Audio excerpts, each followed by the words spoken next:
The arrival. The village of Black Hollow was barely a dot on the map, nestled deep in the mist-covered hills. Few traveled there, and even fewer returned with stories worth telling. It was a place that time seemed to forget, where the trees grew too tall and the air hung thick with silence. Eleanor Graves had never heard of it until the letter arrived. Ms. Graves, we require your expertise in historical restoration. There is a house in Black Hollow, one that must be preserved before it is lost to time. Payment will be generous. You will be provided with accommodations. Transportation has been arranged. A. Mercer. It was vague, but Eleanor specialized in forgotten places. The prospect of a house untouched for centuries intrigued her. The train ride was long, the landscape growing wilder the farther she traveled. When she arrived at the desolate station, a man in a black coat was waiting. "You must be Miss Graves," he said, his voice low and careful. She nodded. "You must be Mercer." He gave a tight smile. "No, just the driver." Something about the way he said it made her uneasy, but she followed him to the waiting carriage. As they traveled through the forest, fog curled around the trees, moving unnaturally. The deeper they went, the colder it became. Eleanor rubbed her arms, but the chill wasn't just in the air, it was inside her bones. Then the house came into view, a towering, decayed structure, its spires reaching toward the sky like grasping fingers. The windows were black, the walls covered in ivy, as if the forest were trying to reclaim it. She swallowed. This was no ordinary house. The front door creaked open before she could knock. Inside, the house smelled of damp wood and something older, something rotten. Dust covered the floors and the air was thick with the weight of time. "Hello?" she called. Silence. Her instructions had been clear. She was to stay in the house, catalog its contents, and document any historically significant artifacts. There was no mention of who owned it now. As she explored, she noted the strange architecture, rooms that didn't fit, hallways that led nowhere, and the paintings. Every wall was covered in them. Portraits of people with eyes too lifelike, expressions frozen in time. Some looked fearful, others resentful. One caught her attention, a young woman in a dark gown, her face pale, her lips slightly parted as if whispering. The plaque beneath it read, "Eleanor Graves." Eleanor stumbled back. Impossible. A draft of cold air brushed past her. The candle beside the painting flickered. Then the whisper came. "Why did you come back?" Eleanor spun around, heart hammering. No one was there. That night, she locked her door. The bed was stiff, the sheets smelling of dust and age. She told herself the painting was a coincidence, a trick of the mind. Then, sometime past midnight, she heard it. Footsteps, slow, deliberate, moving just outside her door. She held her breath. The boards creaked under a weight that wasn't hers. A shadow passed beneath the door frame, then a whisper, right against the wood. "Eleanor." Her blood turned to ice. She reached for the lamp, her hands shaking. Silence. The house held its breath. She didn't sleep. It was supposed to be just another business trip. Daniel checked into the old hotel on the outskirts of town, tired from the long drive. The receptionist, an elderly woman with hollow eyes, handed him the key. "Room 306, she said softly. "Enjoy your stay." The hotel had a strange, oppressive silence. The carpeted hallways muffled his footsteps, and the dim lighting cast eerie shadows along the walls. As Daniel reached his room, he noticed something odd.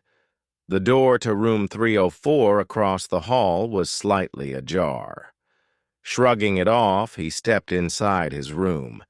The air was thick and stale, as if the room hadn't been occupied for years. The furniture was outdated, and the bedspread had a musty smell. As he set down his suitcase, a knock came at his door. It was soft at first. 3 slow, deliberate knocks. Daniel hesitated before opening it. No one was there.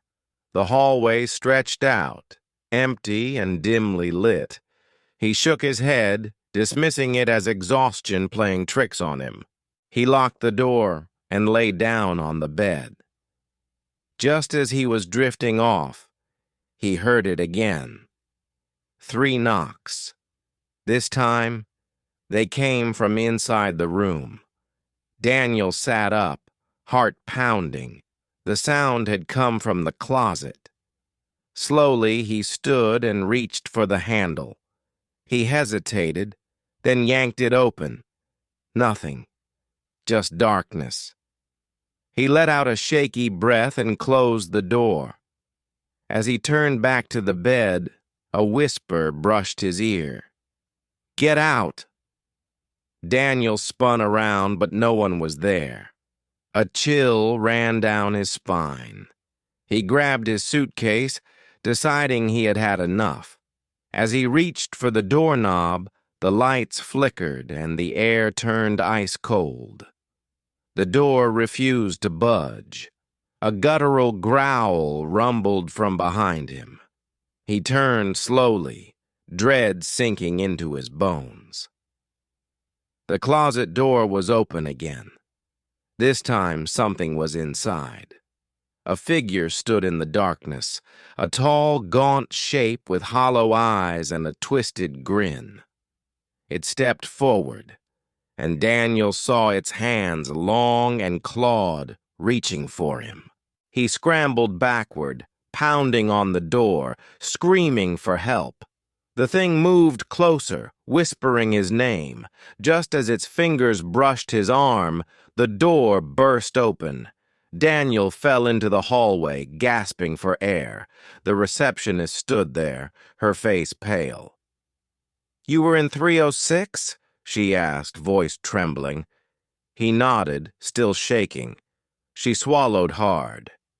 "That room, it's been empty for years. The last guest never checked out." Daniel turned back to the room, but the door was gone. In its place was a wall, as if the room had never existed. It was a cold October night when Jake, a long-haul truck driver, was making his way through a deserted highway in Pennsylvania. The road was dark, barely illuminated by his headlights, and the eerie silence of the night made him uneasy. As he approached a sharp curve, he spotted a woman standing by the roadside, her dress torn and her eyes wide with fear. Without thinking, Jake pulled over and asked if she needed a ride. She nodded silently and climbed into the passenger seat. She barely spoke as they drove, only muttering, "Be careful at the next turn." Her voice was distant, almost like a whisper carried by the wind. Jake shivered but obeyed, slowing down as he took the curve. That was when he saw it. A massive pileup of cars just beyond the bend. Heart pounding, he turned to thank the woman, but the seat was empty. The door hadn't opened, and there was no sign of her. Shaken, Jake stopped at the next gas station and told the attendant about the woman. The man's face went pale. "That was Emily," he whispered. "She died on that curve 10 years ago, warning drivers just like you." The house had been abandoned for decades. At least, that's what the townspeople said. No one ever stayed there for long. It was the kind of place that teenagers dared each other to enter on Halloween, but none ever made it past the threshold. Some claimed they heard whispers coming from inside. Others swore they saw shadows move past the windows at night. When Adam and Lisa stumbled upon the property while searching for a cheap place to rent, they thought they had struck gold. The landlord, an old man who seemed all too eager to be rid of it, handed them the keys for an absurdly low price. "It's yours," he muttered. "Just don't go into the basement." Lisa chuckled as they drove away. "That's the creepiest thing anyone's ever said to me." Adam shrugged. "Probably just a junk-filled mess down there. No big deal." The first night. The house was old but sturdy. Dust covered the wooden floors and the walls bore deep scratches, as if someone had dragged sharp objects across them. Still, it felt livable. They spent the evening unpacking, cooking dinner, and laughing about the ridiculous warnings from the landlord. At around midnight, just as they were settling into bed, Lisa nudged Adam. "Do you hear that?" He listened. A faint scratching sound echoed through the house. "Probably mice," he mumbled, pulling the covers over his head. "It's an old house." Lisa wasn't convinced. The scratching was rhythmic, deliberate. It didn't come from the walls or the floor. It was beneath them. The basement. She shook the thought away and forced herself to sleep. The strange occurrences. Over the next few days, things escalated. At first, it was small. Doors creaked open on their own. Items moved from where they had been placed. Whispers echoed in empty rooms. Then, the nightmares began. Lisa dreamed of a woman in a long black dress, standing at the foot of their bed. The woman's face was shrouded in shadow, but her voice was clear. "Don't let him out." Lisa woke up in a cold sweat, gasping for air. Adam stirred beside her. "What's wrong?" he asked groggily. She hesitated. "Just a bad dream." But she wasn't the only one. The next night, Adam shot up in bed, breathing heavily. "I saw him," he whispered. Lisa's stomach twisted. "Who?" "The man in the basement." Lisa froze. "You went down there?" "No," Adam said, rubbing his face. "But in my dream I did." His voice was distant, like he was recalling something he didn't want to remember. "I opened the door, and something stepped out. He was tall, thin, with eyes like empty sockets. He smiled at me." Lisa shuddered. That was the night they decided to leave. The basement door. As they packed their things, the scratching grew louder. The whispers became clearer. "Let me out." The next morning, she found a locked door at the end of the hallway. It hadn't been there before. Something urged her forward. She found a rusted key in a drawer and tried it.